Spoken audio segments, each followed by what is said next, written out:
भारतीय सभ्यता के ऊपर बहुत लोग अलग-अलग तरीकों से सवाल उठाते हैं। जी हाँ, ऐसा बहुत बारी हुआ है कि भारत में टूरिज्म बढ़ाने के चक्कर में लोगों ने भारतीय सभ्यता, हिंदुत्व का मज़ाक उड़ा के रख दिया है।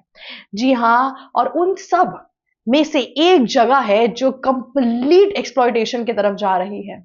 जी हाँ, मैं बात कर रही हूँ उस तीर्थ स्थल की, जो ऋषि मुनियों का गढ़ हुआ करता था। वहाँ पे वो प्रतिज्ञाएँ लेते थे, मेडिटेशन करते थे, पूजा, विघ्न, धरती सब कुछ होता था। जी हाँ, वहाँ पे शिव का वास हुआ करता था एक टाइम पे। अब लोग वहाँ पे शराबों की बॉटल, अलग-अलग तरीके के नशे के पदार्थ, ये सब चीज़ें यूज़ कर रहे हैं गंगा किनारे। ये जो अभी हमारे पास रिपोर्ट्स आ रही हैं, इसने हमारा दिल दहला दिया है किस तरीके से डेमोक्रेसी और सेक्युलरिज्म के नाम पर भारतीय सभ्यता का मजाक उड़ता जा रहा है। और अगर हम उस चीज के लिए आवाज उठाते हैं तो हमसे कहा जाता है कि अरे क्या हो गया, अब तुम्हारी डेमोक्रेसी कहाँ गई, सेक्युलरिज्म कहाँ गया, तुम मॉडर्न हो जाओ। क्यों मॉडर्न हुए? सिर्फ हिंदुइज्म में ही हर चीज खुले में हो, सिर्फ हिंदुइज्म में ही हर चीज अलाउड हो, बाकी मस्जिदों के अंदर, चर्चेस के अंदर आपको अपने रीति रिवाज और सब चीजें ढकना पड़े, वो जायज है आपको? वहां पे आपकी हिम्मत नहीं कुछ भी करने की, तो आप हिंदू स्थल पर कुछ भी करके चले जाएंगे। कभी कभार मुझे लगता है उड़ीसा का जो ये पूरा प्लान है कि वे जगन्नाथ टेम्पल में किसी भी गैर हिंदू को नहीं आने देते हैं, वो बिल्कुल सही है। जिनकी आस्था उन भगवान के अंदर है ही नहीं, जो उस चीज को अच्छे से जानते ही नहीं है, वहां पे उनका आना वर्जित है। और ये सिर्फ मुसलमानों के लिए नहीं है, क्रिश्चियनों के लिए है, पारसियों के लिए है, अलग अलग वर्ग के लोगों के लिए है जो हिंदू नहीं है। लोग जब हमारी हिंदू सभ्यता को समझते नहीं है तो उसका मजाक और मखौल बना के रख देते हैं। कुछ ऐसा ही अभी हमारे सामने रिसेंटली आया है।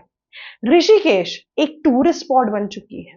ऋषिकेश पहले मुनियों का स्थल हुआ करता था। वहां पे ऋषि मुनि और क्या कहते हैं, गुरु और ये सब कितने लोग रहा करते थे।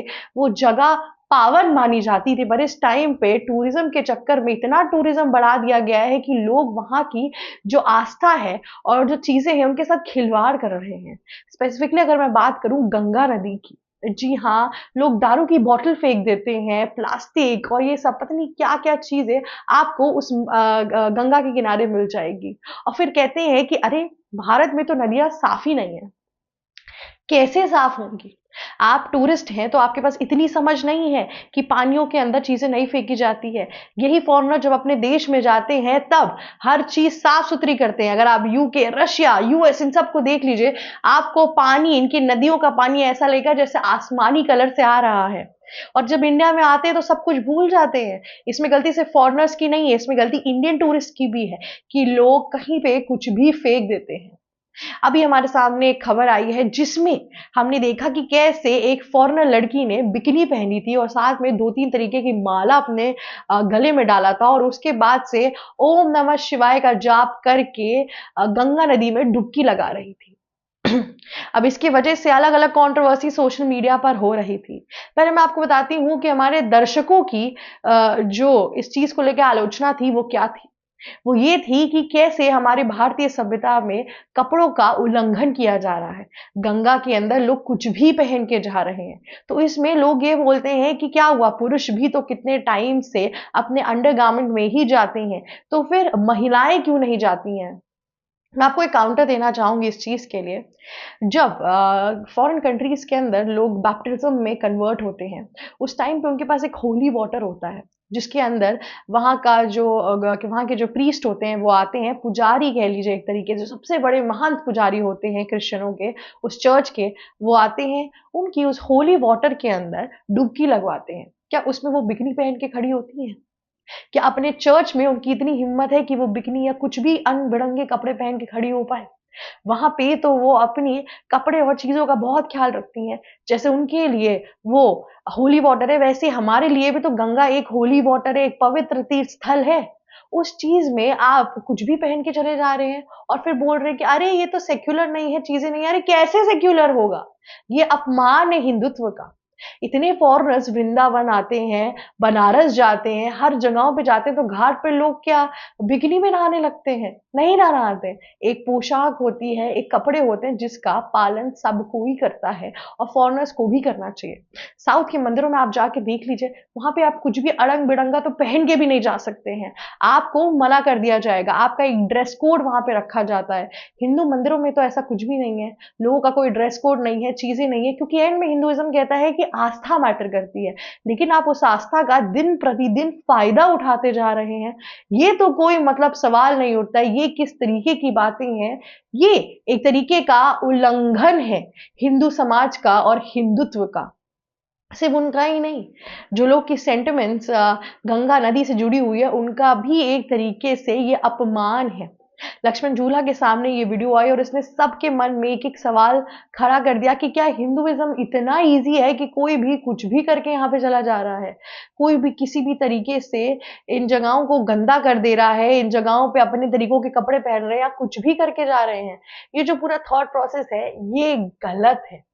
हमारे शास्त्र में ऐसा कुछ लिखा ही नहीं है, इस तरीके की उपलब्धियां है ही नहीं। माना कि आजकल के दिनों में शास्त्र कौन मानता है, पर उसके बावजूद भी एक डिसिप्लिन नामक चीज होती है जो ये फॉरेनर्स भूल जा रहे हैं। ये फॉरेनर्स की बात कर रहे हैं, अरे ऐसे बहुत लोग हैं। ऋषिकेश तो अड्डा बन चुका है चीजों का।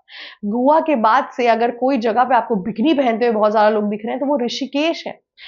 अब आप बोलेंगे कि इंडिया के अंदर इतना कंजर्वेटिवनेस कहाँ से आ गया? जब आप गोवा में जाते हैं, गोवा में भी बीजेपी की सरकार है, आपको वहां मना किया जाता है कि आप बिकिनी मत पहनिए, आपको जो पहनना है पहनिए। वो पूल की जगह है, बीच है, वहां पे मंदिर वंदिर का सच कोई प्रचलन नहीं है, चीजें नहीं, आपको जो पहनना है पहनिए। पर गंगा आपका स्विमिंग पूल नहीं है, वो हमारे लिए एक होली वाटर है। हम उसकी पूजा करते हैं, हम उसकी आराधना करते हैं, और जिस हिसाब से लोग आजकल उस चीज का उल्लंघन कर रहे हैं वे बहुत गलत है। ऐसा सब कुछ ऋषिकेश में पहली बार नहीं हुआ है। ऋषिकेश में इसके पहले कोविड के टाइम पे एक पूरा लेटर निकला था, एक पूरी पनिशमेंट आई थी कि अगर आपने ऐसा कुछ भी किया, वहां पे दारू की बोतल फेंकी, आपने कपड़ों का उल्लंघन किया, तो आपको आई एम सॉरी का एक लेटर लिखना पड़ेगा और फाइन भी दिया जाएगा। उत्तराखंड पुलिस ने बहुत अलग अलग तरीकों की चीजें की इन सब चीजों को कंट्रोल करने के लिए, पर अब वक्त आ गया है कि इन सब जगहों पे एक ड्रेस कोड लगाना जरूरी है। इस तरीके से अपमानजनक तरीकों से जो चीजें हो रही हैं वे गलत है, हमारे चीजों का एक उल्लंघन है। आप किसी भी मस्जिद में जाते हैं तो क्या लड़कियां बिना हिजाब के या सर ढके चली जाती हैं? आप गुरुद्वारे में जाते हैं तो वहां पे लड़कियों का और लड़कों का सर नहीं ढका होता है। तो है ना ये नियम जो लोग फॉलो करते हैं। अब जैसे मैं दिल्ली में हूँ, मैं बंगला साहिब जा रही हूँ, तो बंगला साहिब जाते हुए मैं अपना सर ढकूंगी ना, भले ही मैं सिख हूँ या नहीं हूँ, भले ही मैं हिंदू हूँ, मुस्लिम हूँ, क्रिश्चियन हूँ, जो भी हूँ, उससे मतलब नहीं है। पर उनका अपना एक नियम है जिसको फॉलो करना जरूरी है और लोग फॉलो करते हैं। जब दीपिका पादुकोण आपके अबू धाबी टूरिज्म के साथ वहां पे एडवर्टीजमेंट शूट करने गई, तो उन्होंने निकाब पहना ना पूरा, जिस हिसाब से क्या कहते हैं, रणवीर सिंह की तो न्यूड फोटोशूट्स भी आ सकती हैं, आ चुकी हैं, पर उन्होंने वहां जाके ऐसा कुछ मॉडर्निटी तो नहीं दिखाई ना। जो उनकी डिमांड थी, जो उनके कल्चर की डिमांड थी, जो उनके रिलीजन की डिमांड थी, उसको पूरा किया उन लोगों ने, और वही पोशाक में दिखे ना। तो जब इंडिया और हिंदुत्व की बात होती है तो लोग पीछे क्यों हट जाते हैं? हमने इतने सालों से अगर नियम नहीं बनाए, हमें लगा कि आस्था के हिसाब से चलना चाहिए, तो आप कुछ भी करते हुए थोड़ी ना चले जाओगे। ये सब चीजें गलत है, और इस चीज पे ऑपोजिशन फिर कहती है कि कि कहते हैं हिंदी लोग हिंदुत्व के नाम पे लोगों से राइट छीनी जा रही है। बिकनी पहन के गंगा में नहाने का क्या राइट और क्या रीजन स्टेट हो रहा है, ये मुझे बता दीजिए। अब इस पे बहुत से लोग आएंगे जो मुझसे कहेंगे लड़के भी तो ये करते हैं, वो करते हैं। अगर आपके घर में एक पूजा चल रही है और आपकी एक दोस्त है जो फॉरेनर है, वो बिकनी पहन के आपके घर की पूजा में आ जाएगी, तो आपका रिएक्शन क्या होगा? सिमिलर रिएक्शन भी लोगों का इसी टाइम पे गंगा को लेकर हो रहा है कि कैसे उनके पवित्र स्थल पे लोग किस तरीके के कपड़े पहन के आ रहे हैं, शराबें पी रहे हैं, ड्रग्स ले रहे हैं। ये सब कुछ हमारे नियम के खिलाफ है, जिसके लिए स्ट्रिक्टनेस करना इम्पोर्टेंट है। ये हिंदुत्व की बात नहीं है, हमारे कल्चर की बात है।